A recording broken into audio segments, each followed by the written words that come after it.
Service. Ano to? Kape tapos bibigyan mo ako ng tinidor? Ang bihirang buhay to.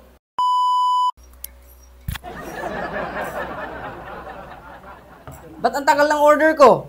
Kanina pa ako naghihintay dito ah. Tapos ano to? Bakit mali ang spelling ng pangalan ko? Di ba sabi ko sa'yo, JP. J as in jar, as in jaguar. Tapos bakit may erasure? Di mo ba alam kapag may erasure, erasure means wrong? Tagal-tagal yung mag-serve. Ano to? Kape tapos bibigyan mo ako ng tinidor?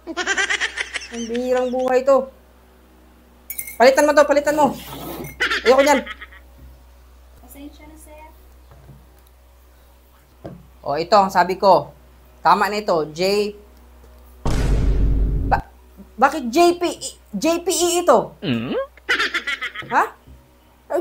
Anong JPE? One Punsin really? Sobra to, sobra. Ha? Dapat JP lang. Mawawalan kayo ng loyal customer kung ganyan kayo.